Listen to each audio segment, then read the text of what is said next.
Hey, welcome to Virtually BGCMC. This is Mr. Jonathan, and in this video, I'm going to show you how to draw Hedwig, the owl from Harry Potter. Grab your paper, pencil, and eraser, and let's dive in. Okay, let's dive in. Hedwig from Harry Potter. Basic shape here, going to start off on the head. It's going to be kind of like a half circle.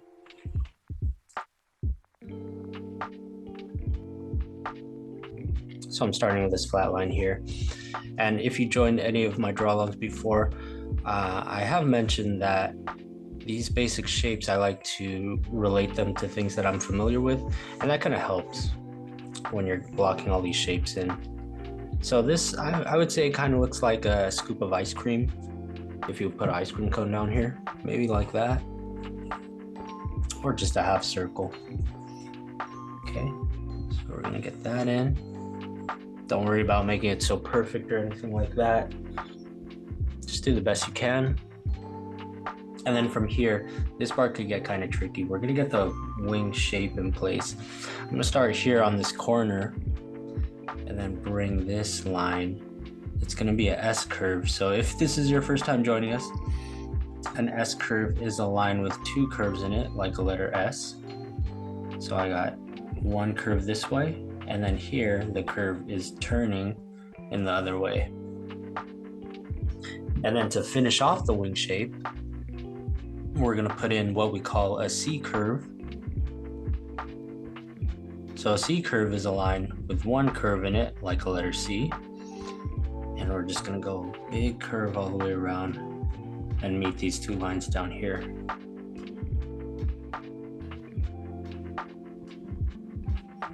So next basic shape we need is pretty simple. It's just going to be the body coming down this way. So I'm going to start on this corner, come down here, come down here, and bring it down to about there. You don't need to go too far down. You still want to leave some space here.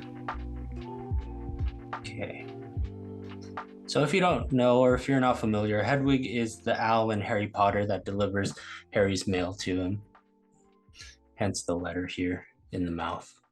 Okay. And from here, if you want, we could save this. Actually, we'll save the feet for later when we're adding more of the details. But these are the primary shapes that you need, the main simple shapes that are going to construct our character. And from here, we could go ahead and start adding details. Actually, first thing I want to do is put a midline here on the head. That's going to help us get all the parts of the face to be nice and symmetrical, even on both sides. So I got my midline here. Now I'm gonna start putting some feather texture in here. And what texture is basically how something feels. So in order to make it look like it's feathery, the owl is feathery, we gotta put some of these textures in. So here at the top of the head, I'm gonna put 3 spikes like this. And I would say as far as the texture goes, the more creative you could be on your own, you don't have to follow everything I'm doing. The more I think you could make, the more creative you could be with the drawing. And it's gonna look more unique and like your own creation. So you don't have to follow every single step that I'm doing. In fact, I think it's better if you just put your own spin on these things, on these drawings. So here on the top, I used spiky textures. And then here towards the neck, I'm using more of these curved textures, and that's gonna give it a little bit more of a soft, fluffy look. Okay, so I got the outside of the head down. Now for the eyes, I'm gonna draw the top of the eyes first. And I'm just trying to find the right angle that I like here. You could put it slanting down, or again, if you want to just make it your own, you could find the angle that you want for the top of the eyes. I like it slanting down a little bit, but not too far down because I don't want it to look angry or anything like that. So about there is good. And then from here, you could draw the eyes coming down this way. So picture the eyes like an oval, and then on the top, they have this line cutting through. And I'm starting off lightly. just in case something is off, I can make some corrections very easily. Instead, if I were to press really dark and I needed to erase eventually, then it'd be harder to erase. And plus, these lines here are just a guideline, right? So as you can see in the final drawing, we're actually going to put texture over these lines here on the top. And then I'll put a couple more guidelines here for the beak. So coming down like this, it's kind of like a triangle shape. These lines are a little bit curved, but don't worry about getting the exact angle or curve to them, because again, we are going to add texture over them. But here on the beak, we want to make a nice point going down this way. Okay. Now from here, to finish off the details on the face, like I said, we're going to put texture here on the eyebrows. So I'm going to put a couple spiky textures going this way. There. And then I'll jump right up here and do a couple more right above it. But notice how these ones are pointing in a different way. These ones are pointing down and these are going up. We'll do that same thing on this side as well. If you want to mix it up with how many spikes you're putting for the eyebrow part, you could do that. Okay, a couple more spikes there. And then to finish off the eyes, what I'm going to do is darken up the eyeball part. And then here, drawing a smaller oval inside, and then an even smaller one here on the inside. And this is going to be our highlight, so we want to keep this completely white. And around that, we're going to shade this part. So the highlight, if you keep it white, it's going to look like a twinkle in the eye. You know, it's the light reflecting off of the eyeball. So it sort of makes like the eye look a little bit shiny. Just adds a lot more life to the eyes, in my opinion. You don't always have to put them in there, but I like to when I have the chance. Okay, so can't forget to darken this up here. There we go. Put a couple more textures right down this guideline that we drew. There we go.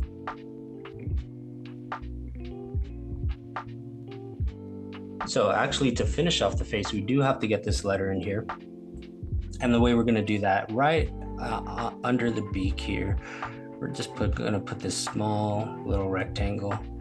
You could actually make this letter any size you want. I don't like to go too big because I don't like for it to cover it up too much of the body, but I'll go about there. After we get this in place, to do this little part, it's actually the way they seal their envelopes is with a wax seal. So to do that, I'll draw a circle right in the middle. And around that circle, I'm just going to draw a squiggly line going all the way around. Okay. And from here, I'll just go from this corner in and this corner in. So there we go. Head all finished. Now we're going to move on. Let's move on to the wings, and then we'll finish it off with the body here. So there's a very simple pattern that you can follow when you're making feathers. Here's what it is. I'll show you. When we start on the top, we want the feathers to be a little smaller. And then as we go down, they're going to get longer. But the pattern is, we're going to start here with these curved lines. Okay. And just fit as many curves as you can. I put 4 here. You don't have to have 4. Just it really depends on how big you made your wing shape and how big you're making these curves. So just fit as many as you can in there. And then as we go lower, the lower layers, notice the peaks of these curves here, the point where the top of the curve. I'm going to start the next curve there and go out and around. So again, here. And then I'm going to find that point again, right? And then do it again. So basically these feathers are kind of offset. Instead of having them all in the same order, they're kind of offset a little bit because we're starting here at the point instead of in here.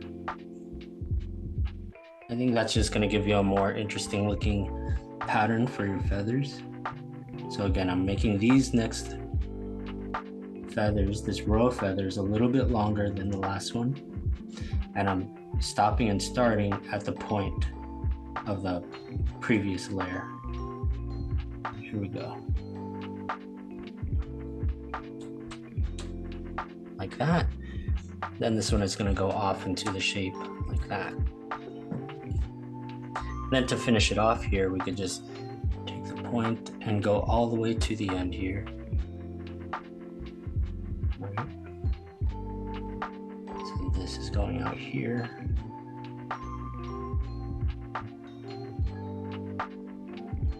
Okay.